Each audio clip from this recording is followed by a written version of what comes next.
Without any further ado, I am going to bring to you one of Selassie's soldiers for sure. One of my good friend them, I used to know for years, and I've witnessed his transformation.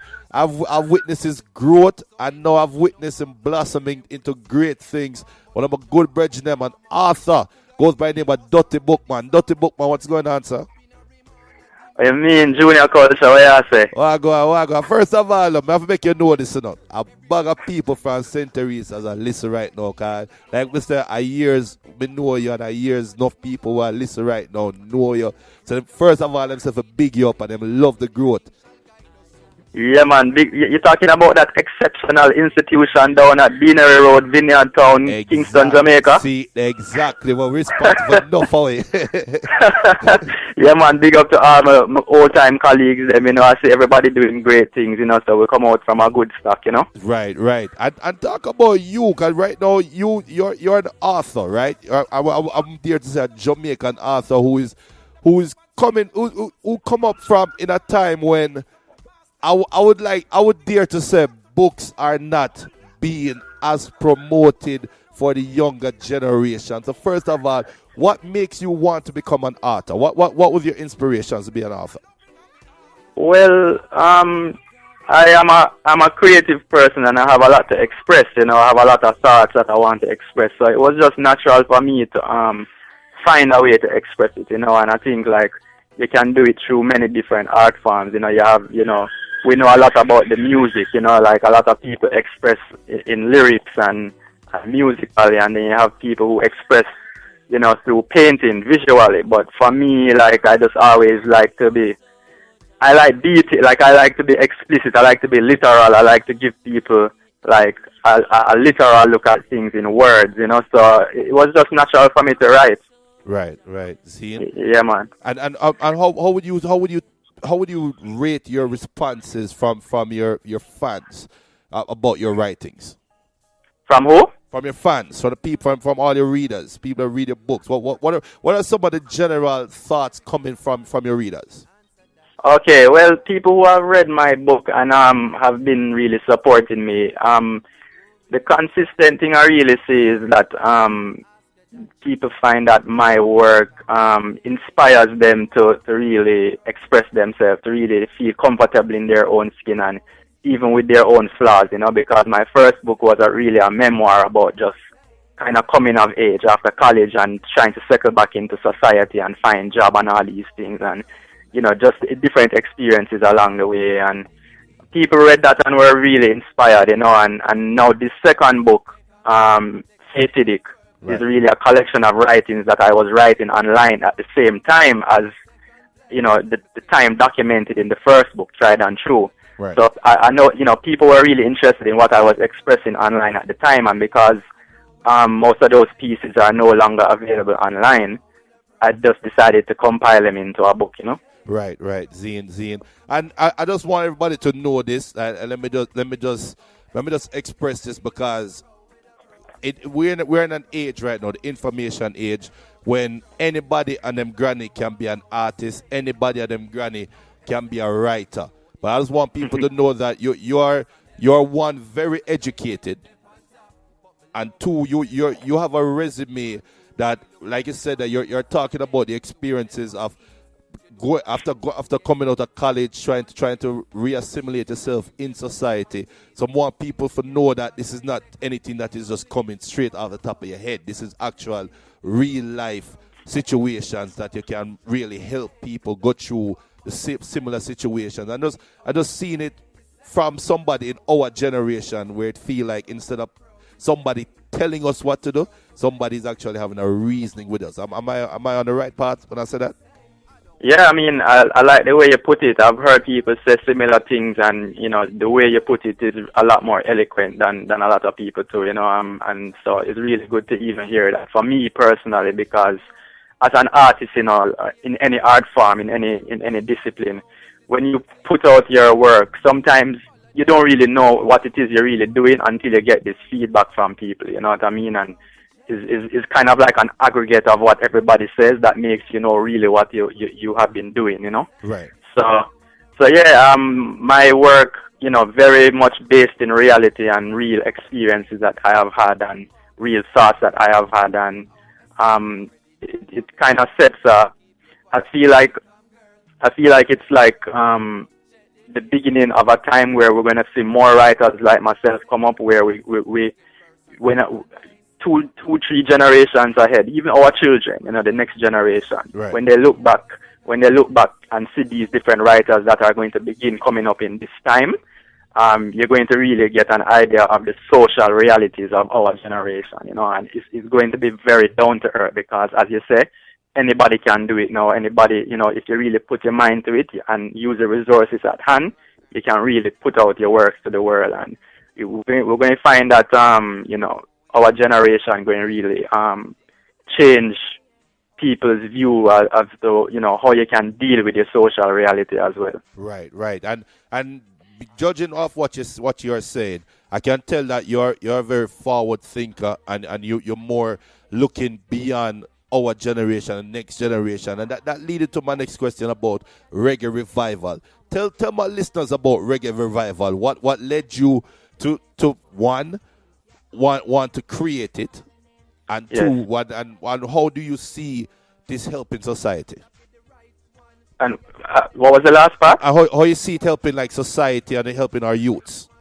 Okay, so the idea for reggae revival was my love of documentation. I really enjoy the fact that I can go on Google and type in like the Harlem Renaissance, and I can find a time and place in history and learn about what Marcus Garvey was doing during this decade, like the 1920s, up in Harlem, New York, and what these other people were doing at the time, and the musicians that were around, and the whole scene, and see that there was actually a movement of like, African Americans who were really valuing themselves and their own culture.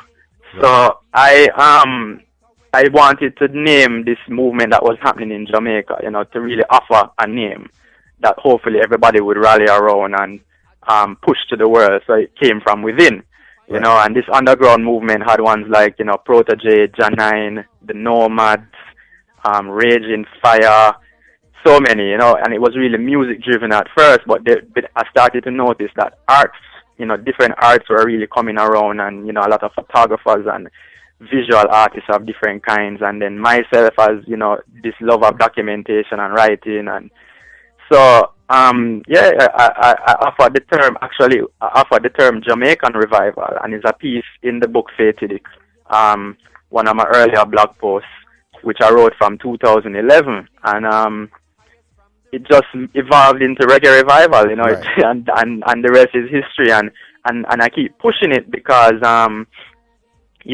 like you say, my vision has always, like, when I do anything, it's always with children in mind. Like, right. They are going to grow up and see. Everybody has their time, so my time is going to be over.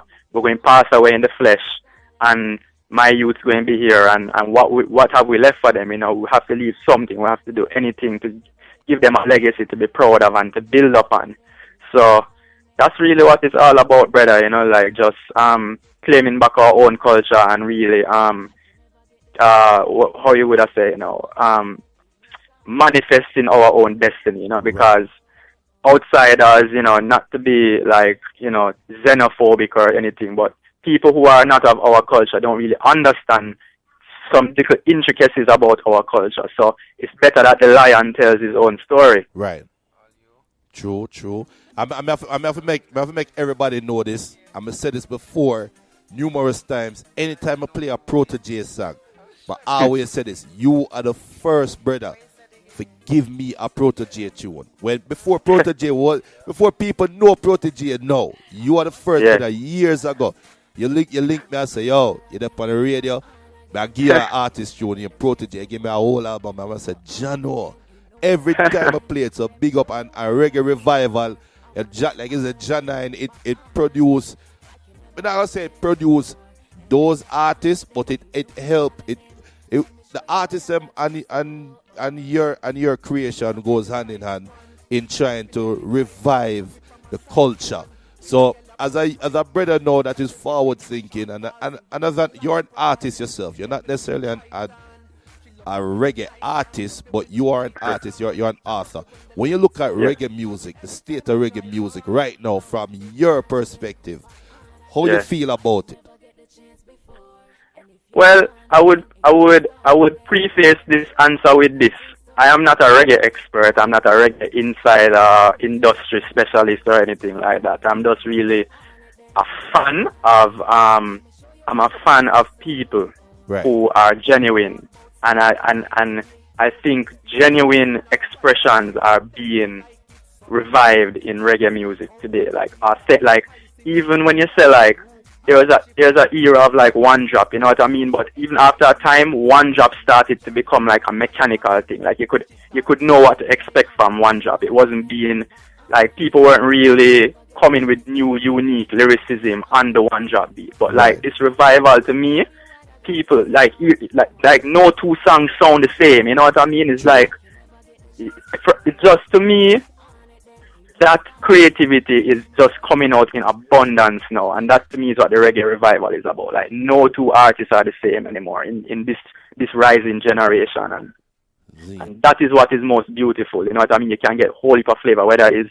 you want to get some jazz and dub through Janine, or you want to get like some hip hop kind of flavor through Kabaka Pyramid or Protege, or you know what I mean? There's just or you want some live band culture, like some real roots band like Pentatush and Raging Fire and Dub Tonic and Roots Underground. And it's like, and then I just love it so much. Like I'm going to keep talking on and on about it. You know what I mean? Because see where someone. But I make you know this though. You can't preface it, but you're not basically say you're not a reggae connoisseur. I call up some name with some people right now. I said, Jano. Who am I talking about? Who am I talking about? So it shows you're well versed in your music, man. Well, I am well versed in, like I say, authentic. I'm really a fan of revolution, and to me, the revolution of our time is like being real again, like just real people, like people who are down to earth and whatever. So in whatever sphere, I can definitely tell you about real people. You know what I mean? And it just so happened that like the reggae revival is the thing that I am known for right now. So that's why I speak about it so much nowadays and whatever. But in a more down-to-earth reality sense, there are so many people in the world doing so many great things that it's going to really change humanity, for the better. So it's them things that people really need to start focus on. And then in whatever thing that you like, locate those people. So if you love music, locate the real people within the music. You know what I mean? And yeah, them things that are really end us. And we're talking about your recent book launch, Fatidic. Like you said, it's a compilation of some writings that you've done in the past, and you're bringing it out to people. Now, a question for ask you right now: when you look back and read your writings from 4 or 5 years ago, are there some things that you look back and say, like you said, if you knew then what you knew now, would you write different? Are you impressed with your growth? Or are you impressed with the mindset that you had back then? Talk about 2015 Dutty Bookman looking at 2011, 2012 Dutty Bookman. And if you were to talk to that Dutty Bookman, what will I say? Well, I always say I would tell myself you're on the right track, you know what I mean? Like I'm a man who embraces his own flaws, you know what I mean? Because if you really start to feel shame about yourself, then it's going to stifle your own creativity. You're going to be afraid to do things in the future, you know what I mean? See. So I look back on my work, and of course I see things that make me cringe. Like me, I say, why did I write that? You know what I mean? Or I could have definitely rephrased that sentence much more powerfully or something like that. But that's the point of growing, you know what I mean? You're a baby, and right now I have a 1-year-old and him a try walk, and it's like him keep trying and him keep falling. But one day I'm going to stand up firm and start walk, So I just make sure that people understand that this book is early writings, and then you should approach it knowing that like these are early writings of a young writer trying to find his literary voice, and today my writing is much stronger and I'm happy about it, and tomorrow it's going to be even stronger. Yeah, Zine. And how can people get the book right now? 'Cause I'm getting texts right now. They want to know where can they find the book, where can they get information for it. Anytime you hear a Dutty Bookman book come out, just go to Dutty Bookman website. Not to talk about myself in the third person, but Duttyism.com is the website. DUTTYISM.com. Anytime you go there, just check the books page, and anytime a book is available, you can get it through that avenue. See, so people go to Duttyism.com right now, DUTTYISM.com. And me and you that talk offline one day, and you said that there's a reason why you made it very affordable, right? I'm sure my listeners would like to hear that reason. Well, which reason that I'm going to tell you now? The reason I can think of off the top of my head why I made the book cheap, and also why I made the book small. Like the dimensions of the book can really actually fit in your pocket. Right. And it has to do with actually what you said earlier at the beginning of the show, which is we don't really have a reading culture. And like my responsibility as a writer, the kind of writer that I am and the intent that I have, which is to help stimulate the minds of my peers in my generation, is to get this book in them hands so that them can read it and have their own thoughts and have their own expression and be inspired by what I do, you know. So why it's cheap and why it's small is because I want to get it into the hands of the youth. See them, I like that. And trust me, the youths are tomorrow. The youths of our future. I have to put them on the right path. And trust me, Dutty, anytime you have any work or anything, you know, because me know so you're a brother who conscious and you stay up on the right path at all time. You don't know the doors always open, brother. Yes, I give thanks in a junior culture, a.k.a. Pringle at them. See, now, anything you want to tell the new fans that are listening right now? What you say? Anything you want to tell the new fans that are listening right now? Because trust me, you have some new fans right now. Yeah, if any words for them? Yeah, anything you want to tell them? Well, I just want to give thanks for support. Like, it's really an honor for, you know, you never know when especially when you're a young artist of any kind, when you're putting out work, you never know what people's reaction going to be. So, like, I'm very thankful that people are drawn to my work and, you know, feel like it's something worthy for them to consume. So, just give thanks and keep on spreading love. Like, love is the answer, you know, when people talk about God or Jah or Allah, it's just love we're really talking about, you know. So, just stick to love and everything will be great, you know. See, the respect, my brother. Yeah, man. Give thanks and more life here, brother. We'll link more time. Yeah, man. Protection. Yes, I. God bless.